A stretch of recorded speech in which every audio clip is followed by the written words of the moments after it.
to the class for the new year. Just turned the corner after Sukkot, and we are in 5775. The title for this class is effectively part 2 for the last class we did before the turn of the new year, which was entitled Kabbalah and the Narcissist. That class dealt with very touchy matters of the soul, such as Kabbalah, suicide, spiritual attack, spiritual detriment, and the explanation of how such things can happen. This class, as it's titled, The Kabbalah of Pain, is effectively part 2. Whereas the last class was the detriment between man and his fellow man, this class endeavors to explore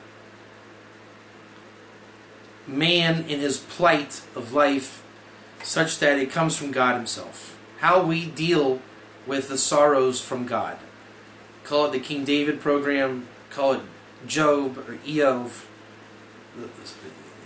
We all know about the suffering servant of Isaiah. Whatever you think that may or may not be, the text is what the text is. Right? Whoever that guy is suffering, Israel, whatever it is, he suffered. They suffered. Whatever. Suffering is a part of the Torah. In the prophetic verses in literature, the aspects of Tanakh are largely a part of the suffering. It's a major theme. And obviously by the prophetic nature of it, it comes from God himself. So we're going to explore those ancient prophetic powers of soul in the terminology of today's world.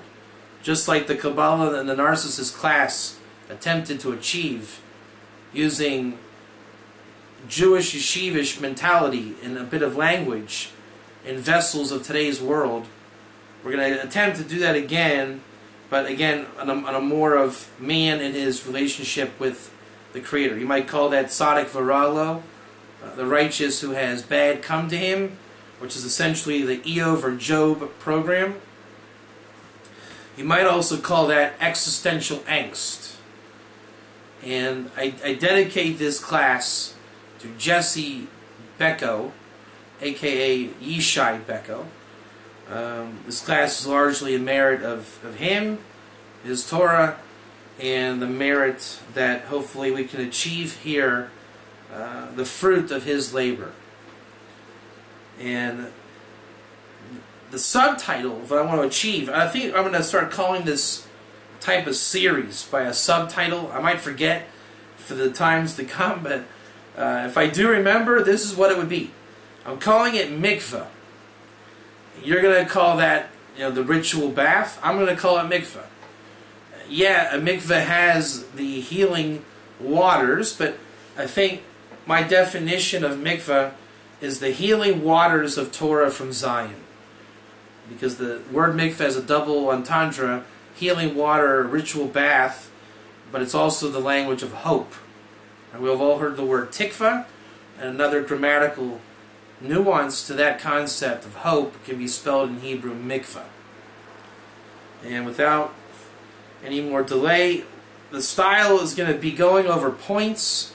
I'm going to use the Kol HaTorah template, and everyone out there is going to say that we don't know what Kol HaTorah is, and that's fine. Let me explain to you just the concept of Kol HaTorah. It's a book written by the Vilna Gaon students. He calls it the Shulchan Aruch of the Redemption, the official manual of how the redemption will take place, but that's not important for how I'm using it. The point of that book is there's a theme and then 156 points that if you were to learn out those points, you would see that they illuminate the theme. Our theme is pain in Kabbalah, and particularly post-traumatic stress disorder with inclinations of suicide. Right? You can call it the American, the decay of the American dream. You like that? I like that. The decay of the American dream, and for you, I don't know, we'll call it the fall of the Queen. That's how the style is going to be. And the points covered, we have 23 points that I want to go over.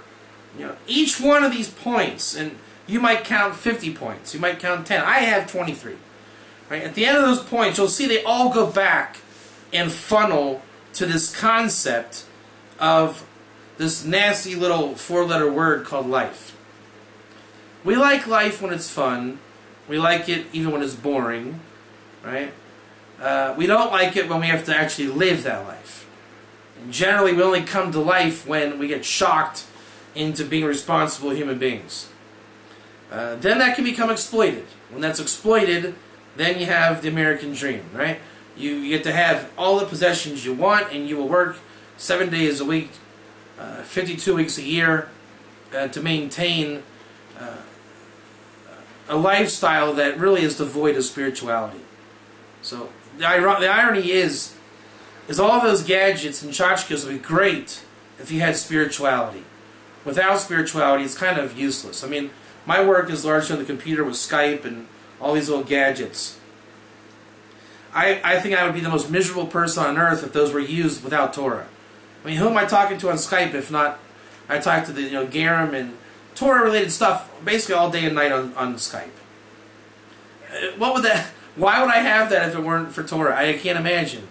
I mean, there's only so many times a day you can talk to your mom, Uncle Bob, and your brother or your sister. I mean, the gadgets really need the spirituality, and vice versa. Spirituality without gadgets is also tough, right? You see, Judaism is moving from the traditional venues to the internet venues. The Noahide world and movement is proof of that.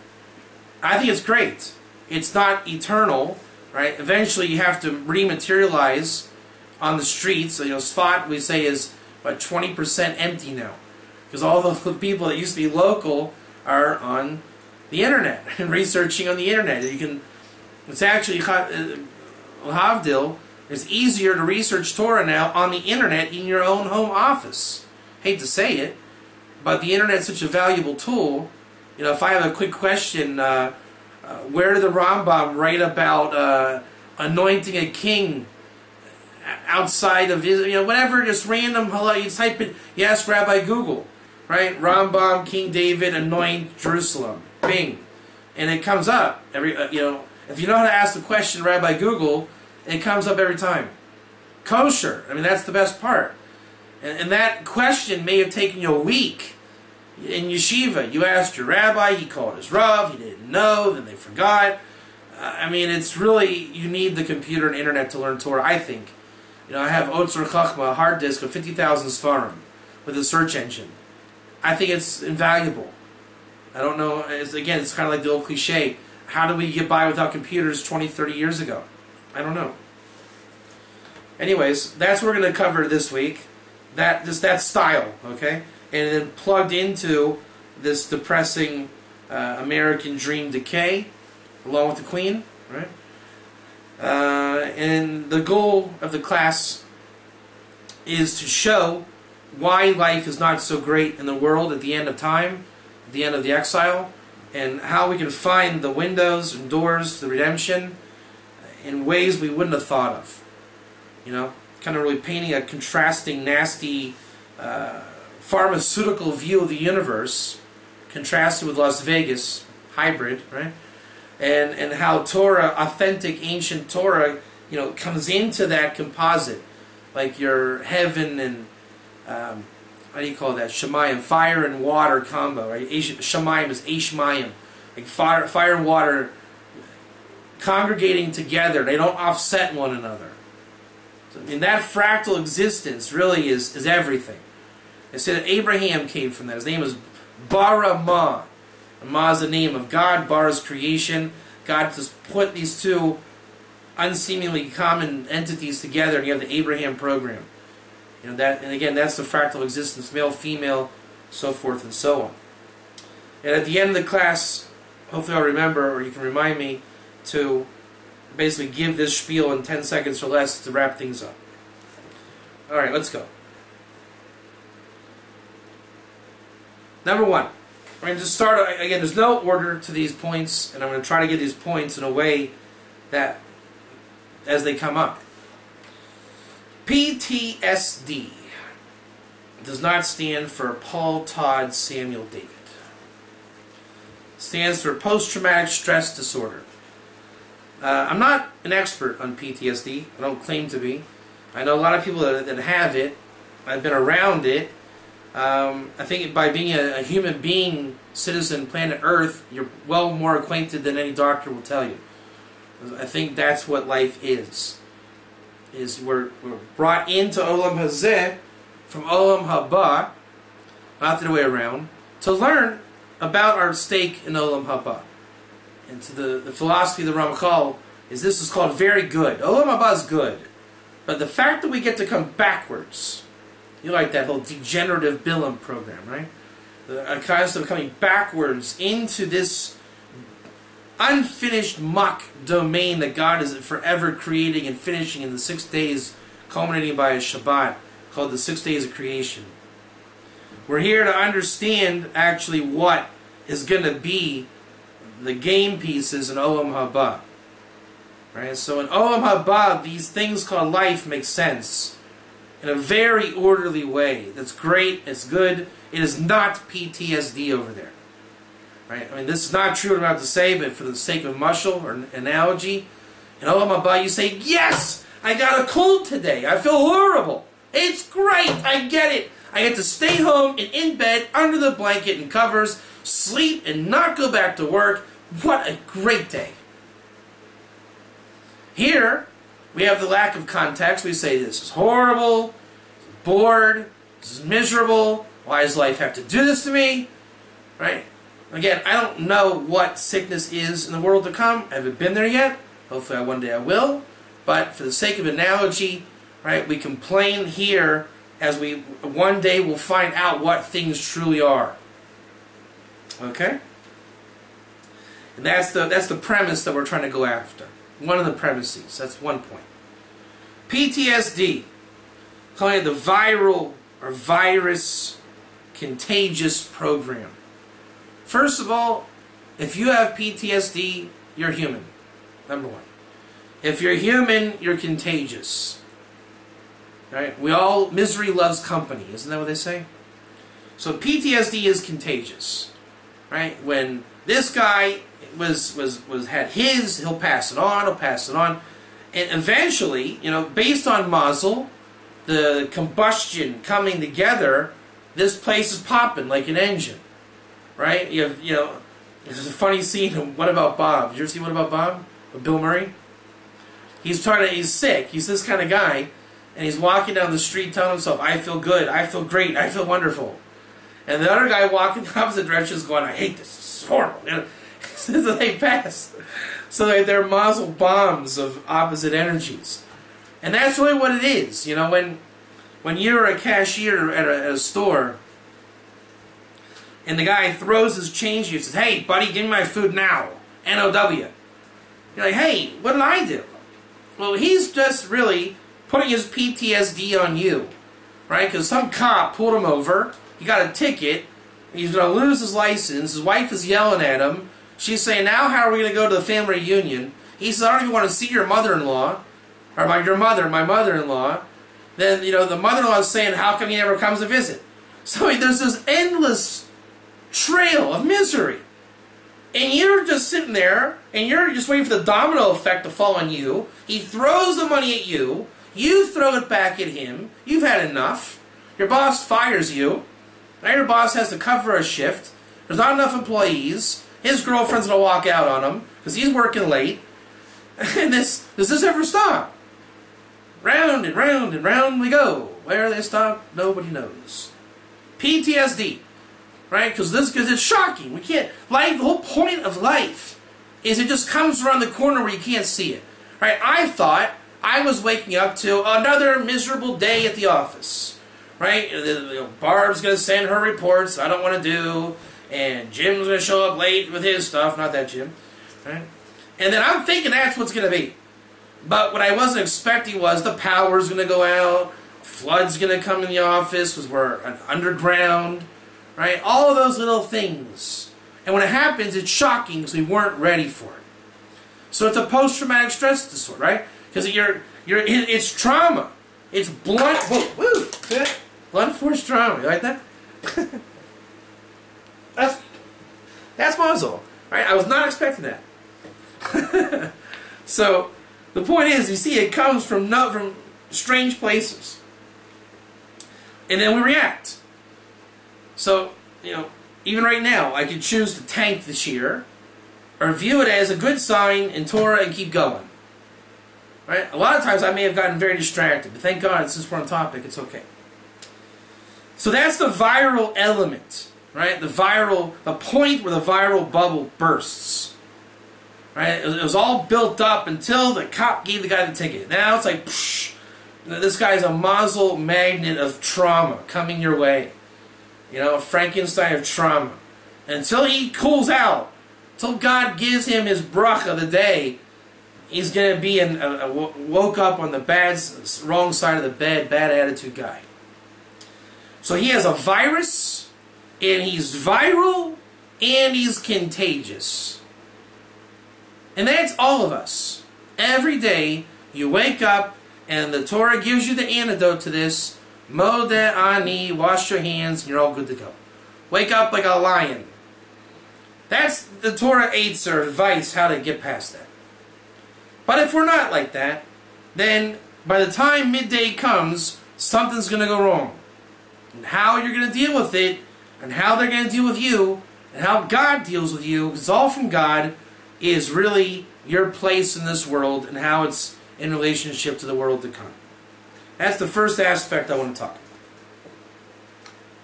about. Now, how do we deal with this little plight? There's two ways, in very general terms. Drugs, i.e. gashmias, physicality, and the Torah itself. I'm going to wait to really discuss how the Torah element factors into this. That's a broad statement, right? But we all know what drugs and physicality are. So, even in the medical industry today, marijuana is a major player in PTSD. That's a fact. And I think the drug nature of this world is PTSD therapy, right? Alcoholism is one, but I think that's people that are addicted to PTSD. I think they want to remain in constant trauma. I knew guys like that back at home. Right? The alcohol was a constant, transcendent nature of constant trauma. Like Cry the Blues. I mean, that's the cliche, isn't it? But drugs is really an attempt to clear out the trauma. And I include physicality in that. Eating binges, McDonald's, Denny's at 3 in the morning, bars, sexual relationships that are not healthy, any addiction, any void of spirituality is really trying to heal the post-traumatic stress disorder. Right? Now that I got the ticket and I happen to be going to Dunkin' Donuts, I'm going to just have like a dozen donuts. Right? Why not? Since I'm already buying the car, I might as well get all the extras thrown in and really enjoy it. You just get rid of that little nugget of trauma. And these two distinctions are called Sam Mavet and Sam Chaim. The drug of life, the drug of death. Based on, do you learn the Torah for its own sake or not for its own sake? That's that concept. Clear? And again, we mentioned the marketing, right? America, I use America as the analogy, frankly, because I've never lived in Norway, right? I've only lived in America and Israel, and Israel is only PTSD. I think that's all we know in Sfat, isn't it? Right? Even just, a parking spot is a post-traumatic stress disorder symptom in Sfat. Kikar Maginim is a healing center of refuge for PTSD. But in America, it's the culture, not the people and the actual culture of the place. Right? Israel just is PTSD. I think That's actually, it's not really a joke. I mean, when you have missiles coming in, and we could be at war at any moment. I mean, this is documented on the internet. Israel really is PTSD. I think the miracle of Israel is that it truly is a happy place to live. And again, there's that strange irony that we are in constant PTSD, but we're all like a family here because of that. So at any moment when something arises that's intense, it easily dies out with a hug, smile, and a free falafel. Right? Sometimes. In America, you don't get the free falafel, right? And you don't get people bonding in these unions. You just get the infomercials telling you how great it is to have this, and you know, you have to have this. Don't let the Joneses pass you up, and it's the culture that it's not making you PTSD per se in this element. It's manipulating the fact that you do have PTSD.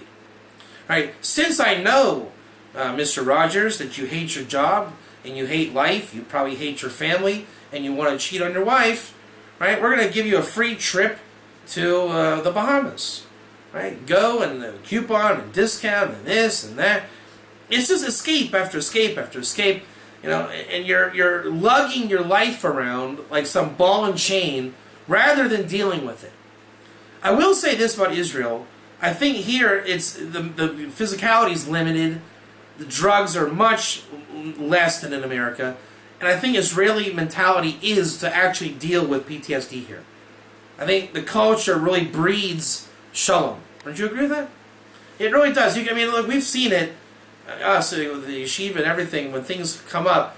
There really is a path to peace, I think, in people's hearts here. Because you would have to be extremely psychotic not to. I mean, it's already intense enough. It doesn't need any more intensity. It's just not worth it. I mean, I think that's why Israel's a special place. It's like the War of the Kings with Abraham and Shem. You know, all the things that Abraham and Shem said, hey, look, I'm trying to kill your kids, you're trying to kill mine, but let's make up, have some bread and wine, and give me a bracha, and the Mashiach will come out of that. Why not? Okay, there you go. Right? And as you say, what is Jerusalem? Yira Shalom, like the awe of peace. I mean, that's what it means. And Shem came with Shalom, and Abraham came with Yira, awe. So that's really what American culture is doing, and especially the American marketing and the product. And that product is going international. Right? And Coca-Cola is basically, you know, drink your problems away because it's cool to drink Coke. Of course it's cool to drink Coke. Right? Not the fact that you're thirsty and you're dehydrated, maybe malnourished, and you desire something good to drink. You gotta drink Coke, because you're not cool unless you're drinking Coke. Right? That's that point. The Zohar explains this as the witchcraft of Bilam. Right? Bina, understanding, is either yes, there is understanding, or no, there isn't. Right? Torah is the fulfillment of understanding in your life. Who am I? Why am I this way? What is life about? All the answers that we're looking for that are missing from PTSD. When that happens, then you're not suspect to Bilam and witchcraft in America and all these angst issues.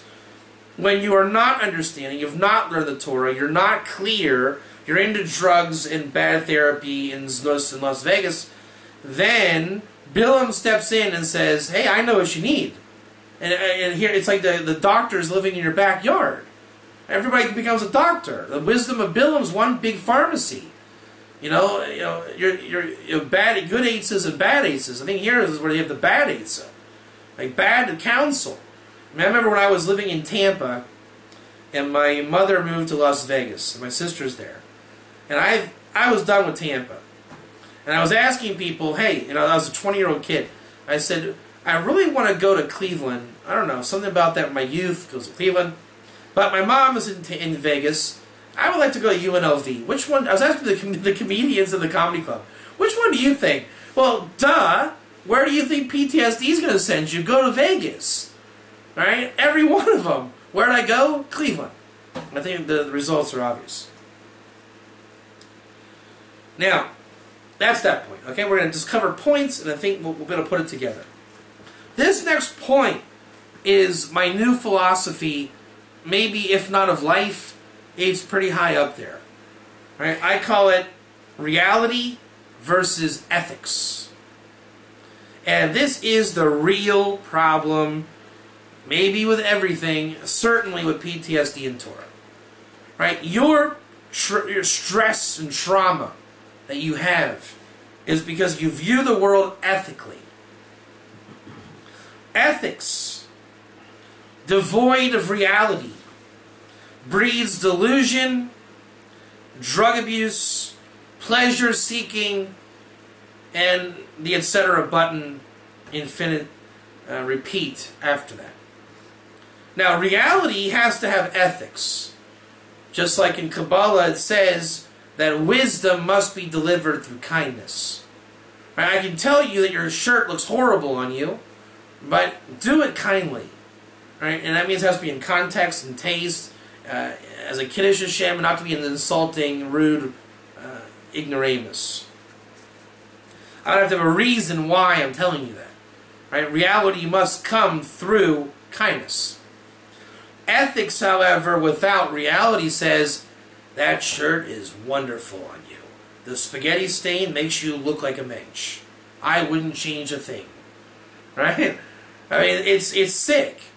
And what it is it's a deification of our own ego. Right? We all know that the party line says the meaning of Torah and all of this Jewish religion is I'm a good person. It's all about being a good person, and I personally am a great person. Right? Nobody alive will say, I am a horrible human being.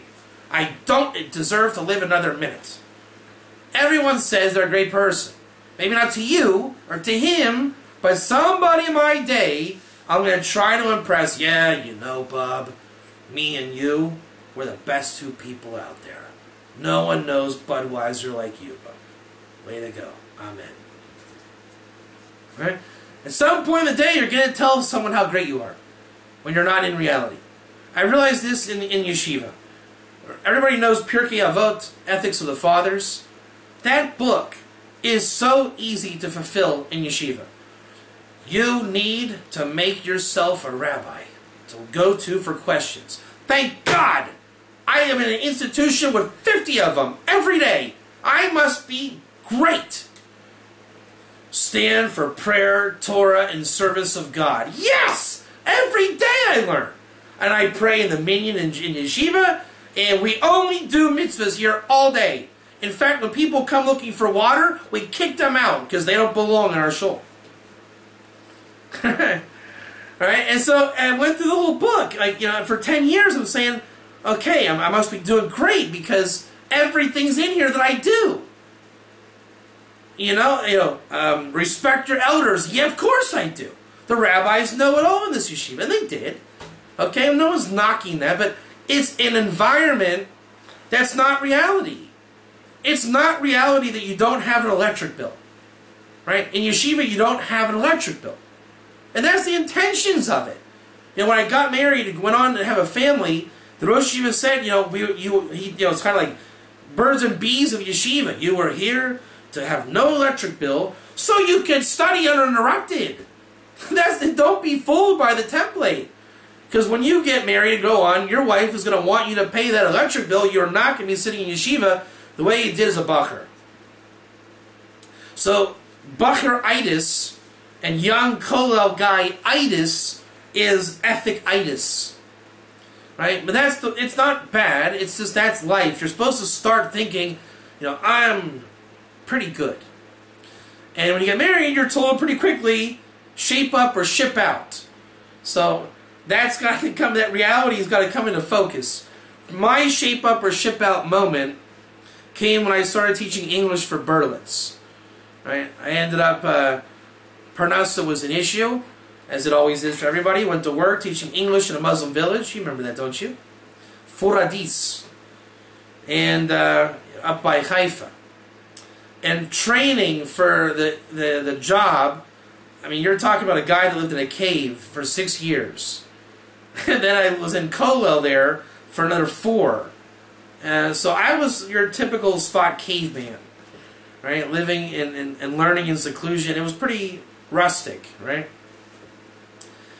And when I left Kollel, I got a job in a car a week later by total Ishkacha Pratis. And I went to work. Right? My wife, when she was living, she worked for Berlitz. She got me set up. Berlitz is English as a second language. Right? It's like McDonald's is to food. McDonald's is like food. So this is like English. It's not really English teaching. It's like a chug, or extracurricular. And I went to the training in Tel Aviv. Right? I don't think you can get more contrasting lifestyles from the old city of Sfat, outside the cave of Shem and Aver, into what's the name of that street? Chashmanayim in Tel Aviv. Pretty contrasting, okay? So I go in there, and I'm thinking, like, you know, my mentality is ethics, and I'm holy, and my Rav, and my this, and my Tanakh, and I'm good, and these shkutzim here, and they don't know anything about Torah, and they're Rishayim, and I know it, and me. Right? But it's okay to be strong ego and ethics because I'm from yeshiva and they're not.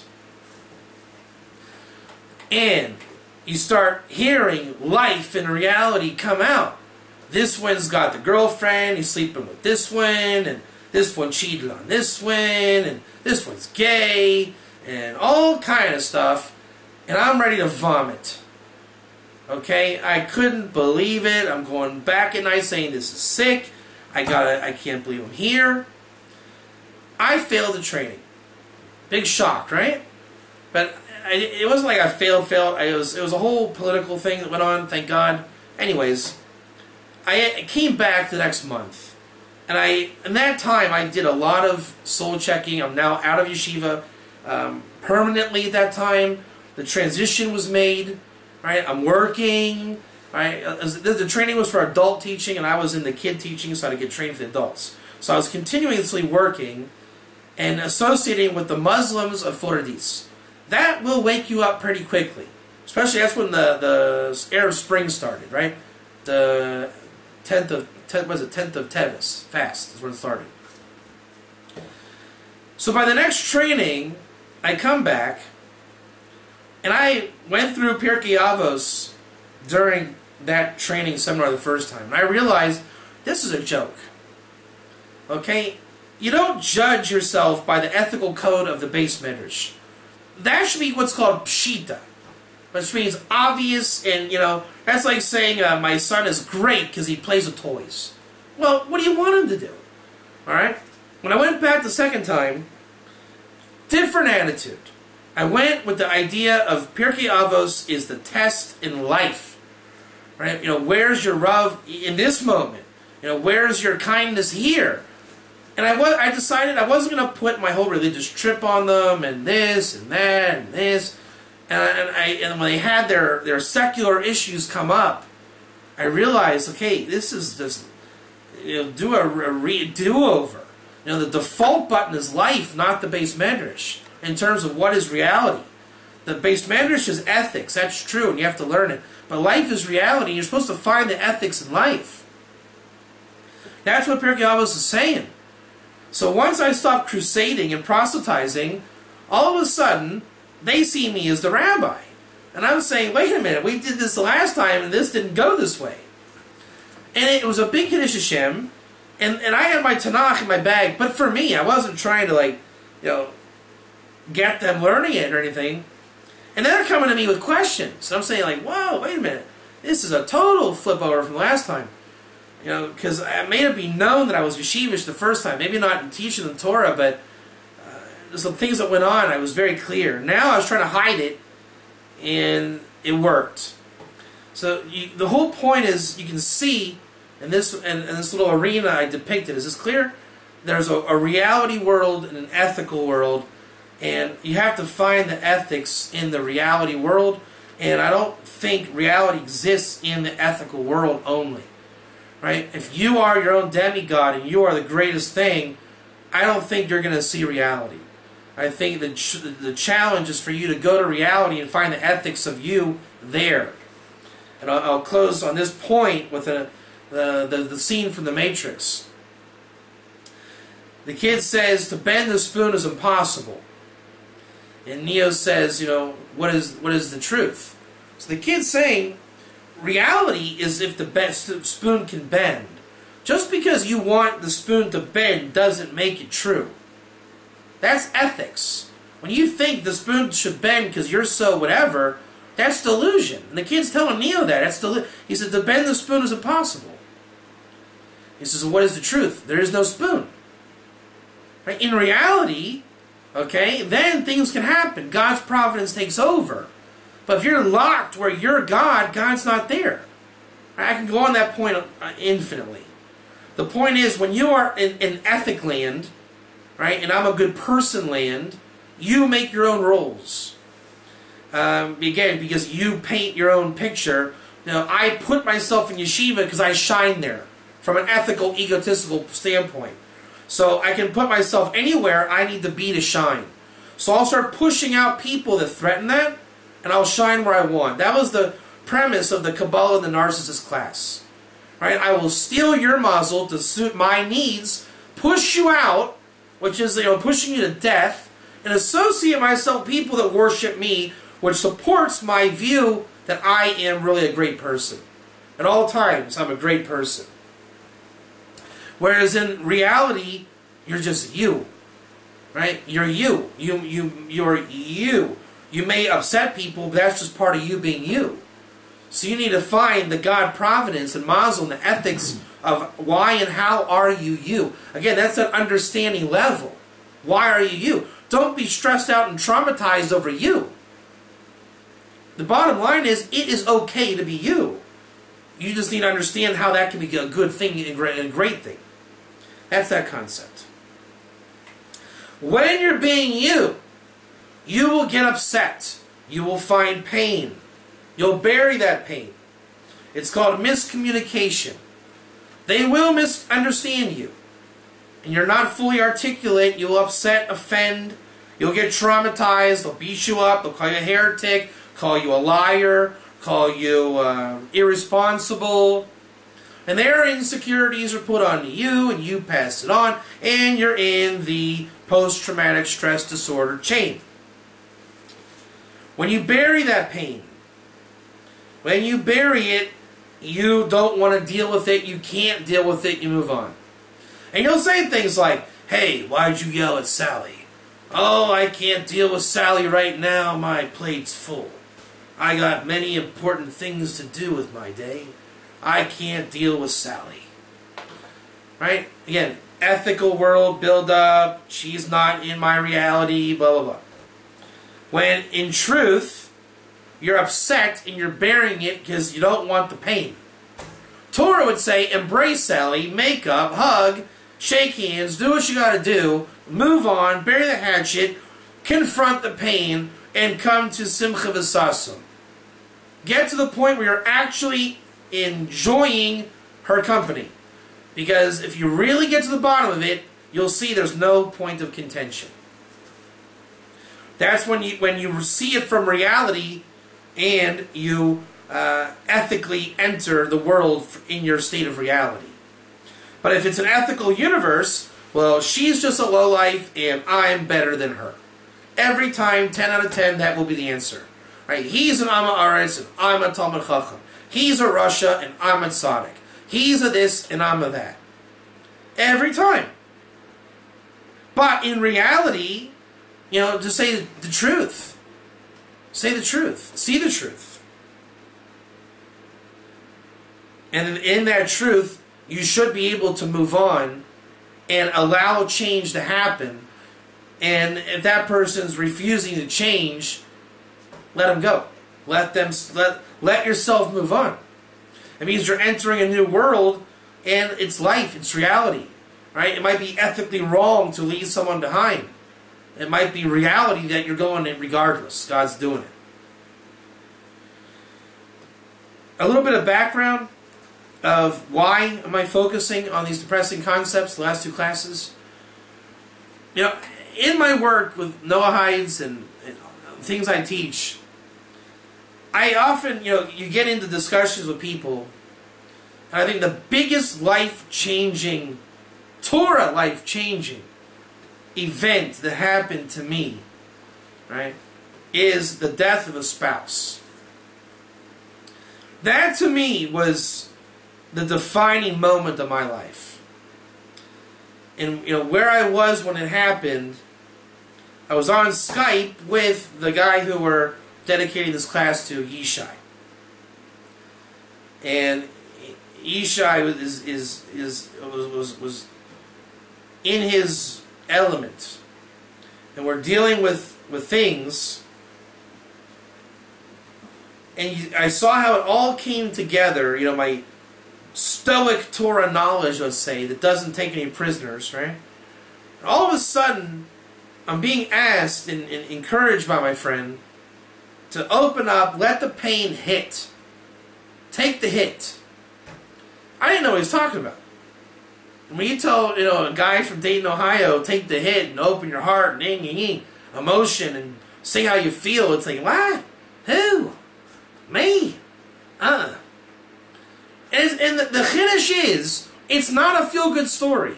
It's not to say, brother, friend, pal, let it come.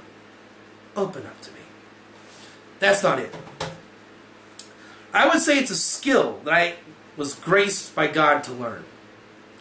To really allow life to hit you, not in your ruach. What?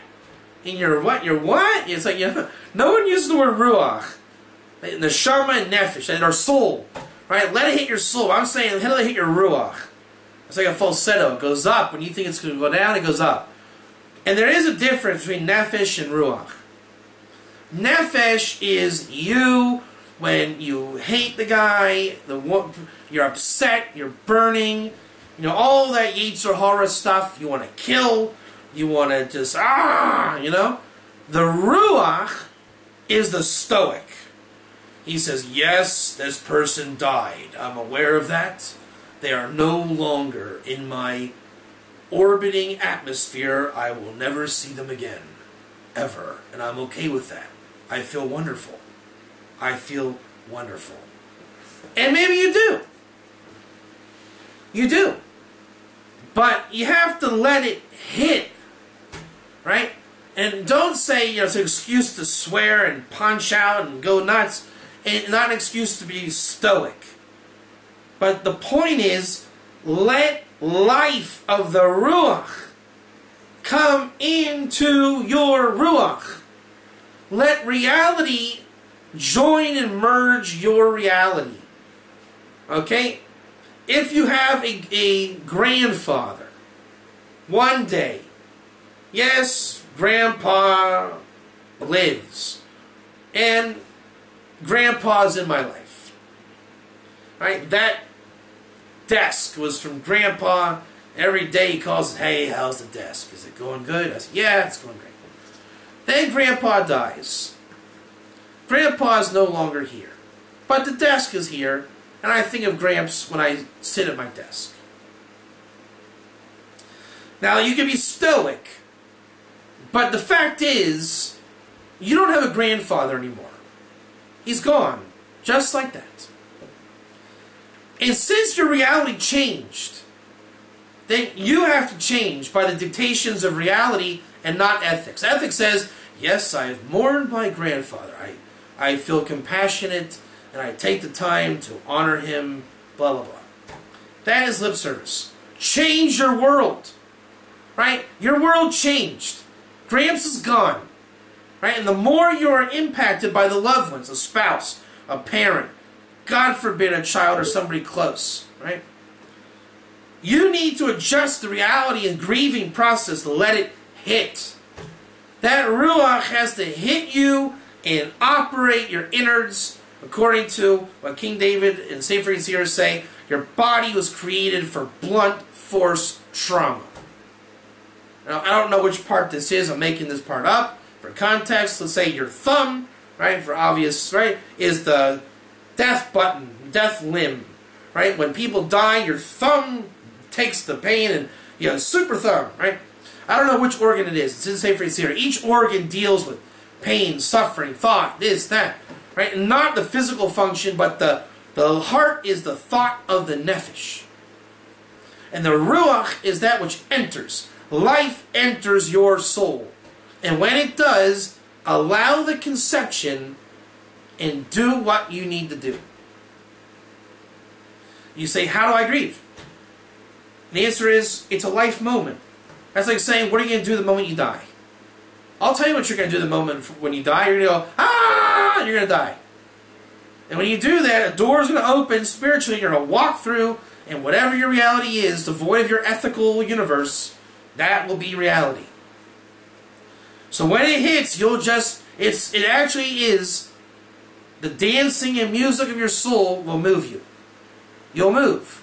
It will move you. You're like it'll be like a puppet moving, you know, whatever God's, you let it hit. And be open to let it hit.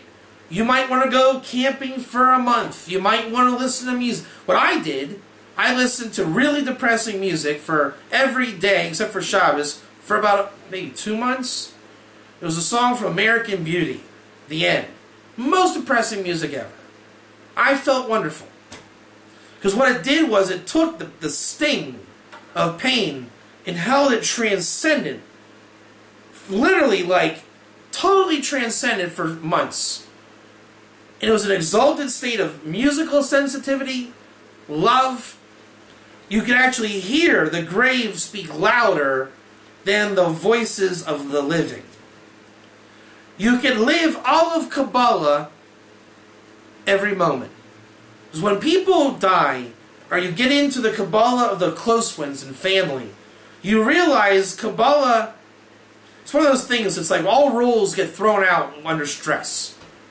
Right? It's like if we have a social protocol, and I'm freaking out, you don't just say, Rabbi Katz, come here, sit down. You say, hey, Dave, get a grip.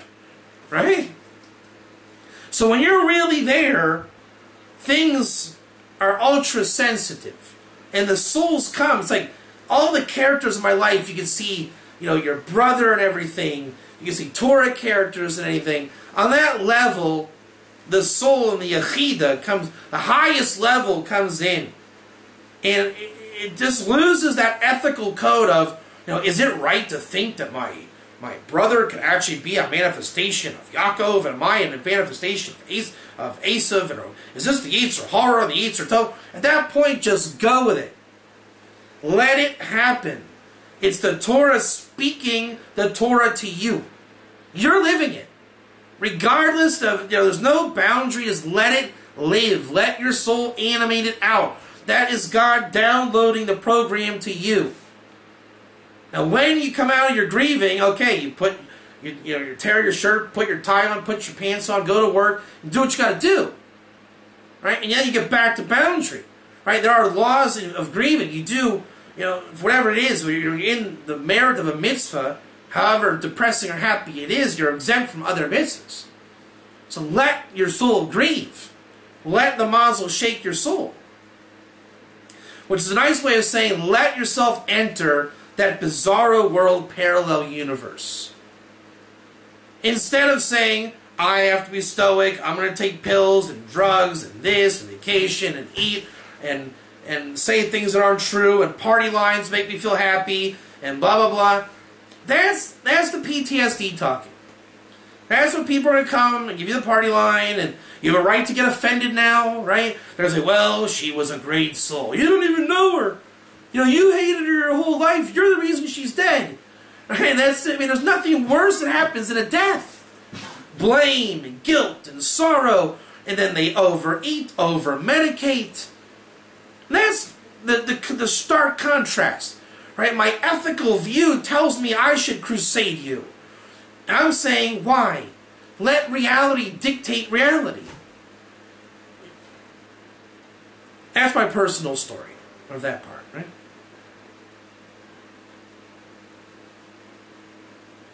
I call this the Torah of refuah, right? The Torah of healing, Torah of health. And to me, the ger is that, right? Ger, understanding ger in the Torah, for me, in Torah of Shem, is a way of saying, we are sick people, right? When we can crusade for religion, and the ger is either a goy or a convert, and we don't care, and no repercussions, and no sensitivity, and it just egotism. That's not healthy mind. That is religion poisoning the mind. But what the ger does, it's an aspect of Torah. It's like a refuah, a healing, a pill, a Torah pill, the Sam Chaim. It feels good to be involved with ger. It feels good to open up to the ruach of ancient primordial wisdom. It not just feels good, it feels healthy mind, to appreciate humanity, to love your fellow man, to love the ger, love the Jew, love God. The ger actually will bring you to love God. Thank God there's a ger. But if it's just thank God there's Jews, well then we're back in yeshiva and it's the ethical code, and of course we're righteous.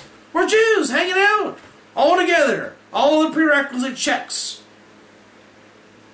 But when you have the ger, you bring that Torah into reality, right? Then it's just real. It's reality with ethics. It's real love. But now it's the opposite of mourning.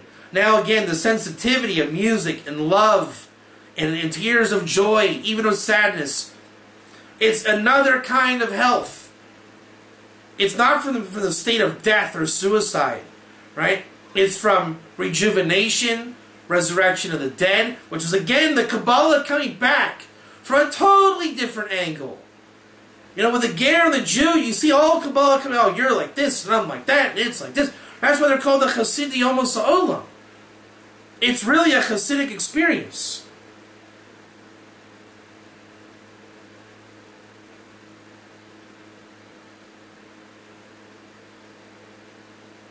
We covered everything. How about that? King David really discovers this in the Psalms. And I think it's either Moses or Adam. I think it's Moses' Psalms.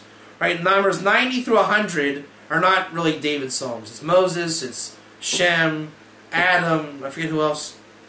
He says, this is really great. When you're born, is that a post-traumatic stress disorder symptom? Absolutely! Boy, you should have seen Reuben's face when he came out. He was looking around and he was happy, and then whoop, and then we're still dealing with it. And that's going to happen until you're 35 years old. It's one thing after another. Post-traumatic stress disorder. And when you hit 35 to 40, he says that's when life really begins. Your body starts to decay. You've lived your sorrows. Now you have what to learn from. Now it's a matter of you flying into the grave. You're dead. How are you going to go? Like a soaring eagle? The Shekhinah is going to fly you there? Or you got to yank the ball and chain body around wherever you go?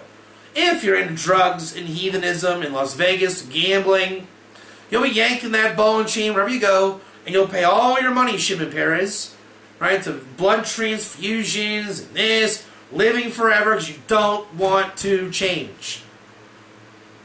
If you're healthy, and you're in flight, and you're in spirit, i.e. Ruach, and your reality is bright, you will fly to that grave. He says life goes by like that. And it'll be the most fulfilling experience ever. So the PTSD starts and ends, and then when King David is right at that spot where we have to learn there's a shift. Life does change. It doesn't always remain horrible. It actually gets to be the healthy healing process. What does it say? That I invented the antidote before I invented the sickness. Right? Hashem created the Torah and the Yetzer Hara. That's what this is. That's all this is. You're born as your Yetzer, and then it's grounds and vessel for you to learn the Torah, to heal it, grow from it, and go to Olam Haba with a smile on your face. And a healthy, clear mind, which is called Seichel. Seichel, the ability to work with the mind and know how things work. Right? The mind to know how to deal with wisdom. And with that, let me just see.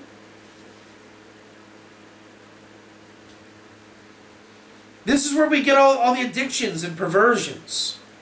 Right? America and society just breeds this stuff.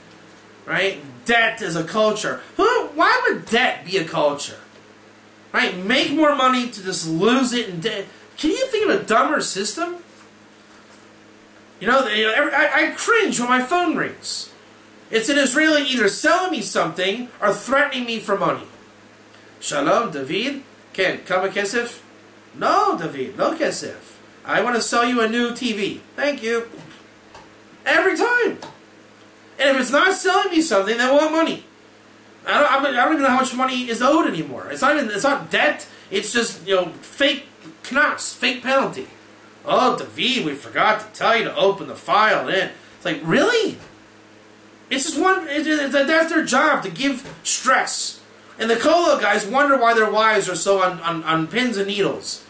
Because they're at home all day long getting phone calls from all the bill collectors, and the guys sit there drinking coffee, smoking cigarettes, saying, I'm saving the world. Me and you. Yeah. I'm saving the world. And the wife's going, oh my God, what's going on? Who's going to pay the bill? She calls him and says, no, I can't answer the phone. The Rav said to turn off the cell phone in your base medrash. So he's not answering the phone. She's going nuts, thinking who's going to pay the bills. He's got his coffee and cigarettes. And they're going to go to the mikveh afterwards, right? Total perversion of just reality. Ethical code devoid of reality. And this is Olam Hazeh. It's this world. Right? And we've perverted to the point where the tzedekis is to say, she takes care of it just so he can learn. And one day that used to mean something. But now, my personal issue is, what are you learning? I mean, there is a whole world of ger, Noahide, knocking on the door, and we're too busy saying, no, go away. We're doing Pirkei Avos right now. Right now, we're doing Pirkei Avos. Love the ger? Do a mitzvah? Help somebody? Chesed, tzedakah? No? No, we're doing Pirkei Avos. And they are. They're not. But again, it's ethics versus reality. And the ger is that war. And it's not forbidden to live an ethical so-called world. You can. We've been doing it for 6,000 years. But one day, the bill collector is going to come and say, no, reality. I mean, that's what the whole Palestinian thing is really about. It's not about land for peace and a boss. That's not that. It's about wake up to reality. You are the people of the book, so to speak, light to nations. Reality. Wake up. And don't think that's not known in yeshivas also. Every yeshiva knows this. The answer is that no one knows what to do. When I was in yeshiva, I remember the whole thing was a subprime mortgage crisis. Because it's a problem for Jews all over the world too. Right? So we know that the whole thing of making 10 chasanas for 10 kids and making a mortgage on each one, that's not going to last very long. The Rosh Yeshiva told me that. Right? So they're aware of the pitfalls of the system. No one knows how to fix it. Right? If it ain't broke, don't fix it, because it's not revealed broke yet. Versus change your priorities and learn what priorities are. Nobody wants to do a reality check on their priorities. Nobody. That's why God sends the wake-up call to break the thing, to fix it.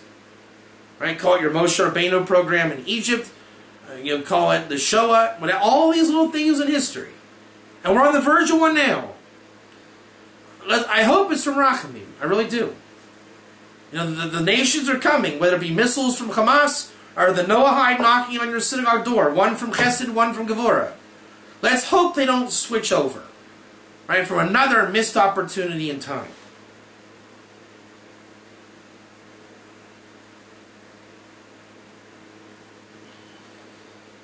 And that is what I really have to say about the Kabbalah of pain. Post-traumatic stress disorder. I think I've enlightened all the pitfalls in false healings versus kind of the right attitude. Right? And Torah is about the right healing. Right? Allowing yourself to work with God. Allowing God to work in your life. I'll close on this point. King David has a very nice description of the Yeshu program. Right? Why did he says to the nations, go to Yeshu? I'm going to close with this point. He says everybody believes in a transcendent God. Everybody. There's a transcendent God, and your biggest idolater knows it's HaKadosh Baruch Hu, whatever they want to call it. But the problem is, they want to say inside the Tzimtzum, inside the bubble of life, there's no God. God doesn't care if I do what I have to do.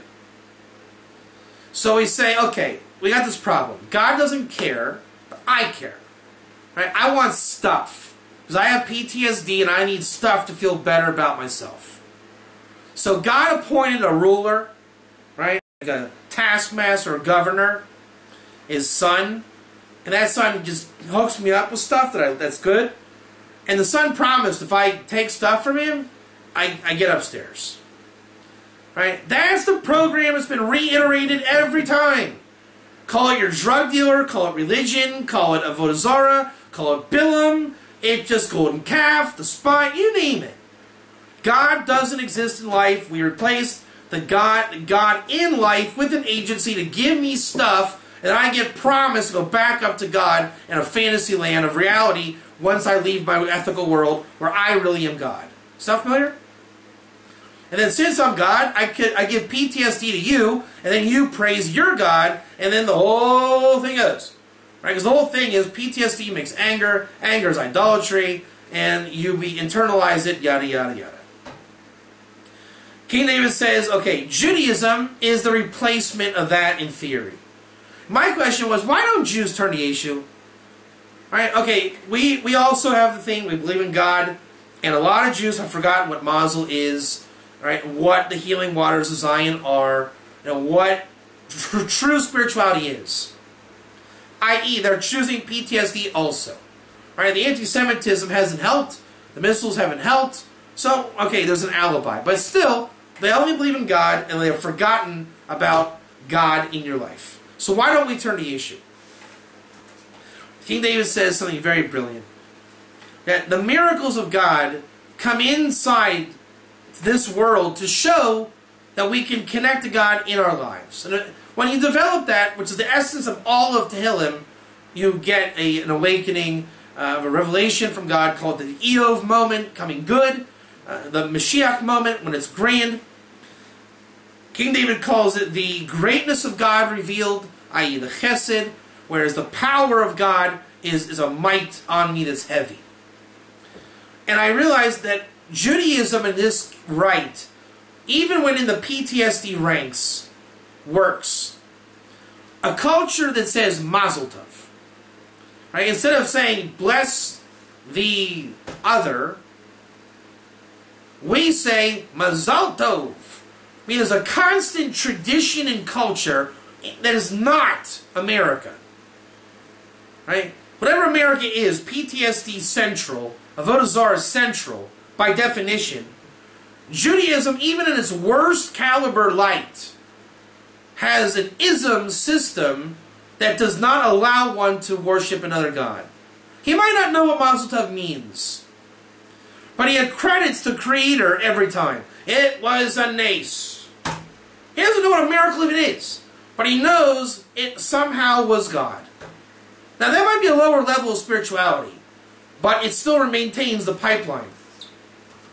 Because when the godless comes, the greatness comes, the Ruach comes, that pipeline of lip service is the vessels that will be illuminated for redemption. So Mazel Tov becomes the dew of Zion, becomes illuminated with Shefa. He'll now know what Mazel is when God lights up his world. Right? When he says it was a miracle.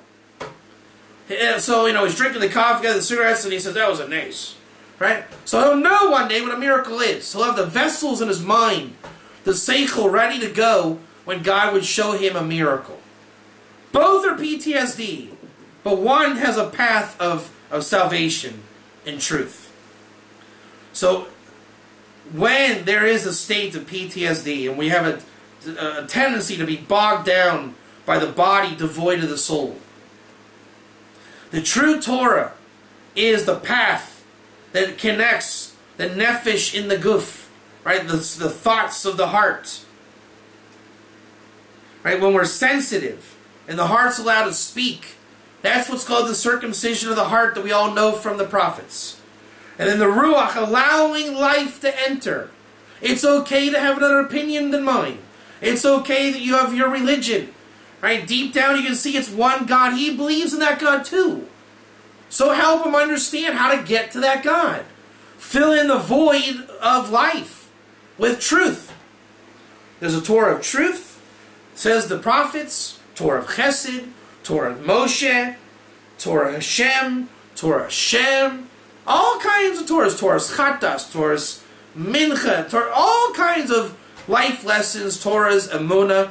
Know the whole Torah, be on the same page, allow God to enter your life, allow the grieving to happen, allow joy to happen, allow God to touch your soul is the absolute essence of anti-PTSD. PTSD says, I don't change, you have no place in my life, my ethical universe, I bury my pain and I cause others pain. Torah and life says, only God doesn't change. Amigo, you change. Let the change happen. Grow out of it. Don't bury it. Let it go. Let God touch your soul. Let the enhanced love, music, joy, singing, dancing, Torah, revelation come to you. Heal your mind. Let the mind be clear. And it boils down to one concept in the Talmud. Learning the Torah for its own sake brings you an elixir of life. Learning Torah not for its own sake brings you an elixir of death. It says that, eat from the tree of knowledge of good and evil, the day you eat of it you shall die, but the Etz HaChaim, the tree of life, you shall eat of it and live, but there is a path guarded by the Kruvim, lest you take of it and eat and live forever. The goal is to get to that tree of life as being brought to it by the hand of God Himself in your life, which you will find yourself on an ever-created path, with a path towards Hashem and His light.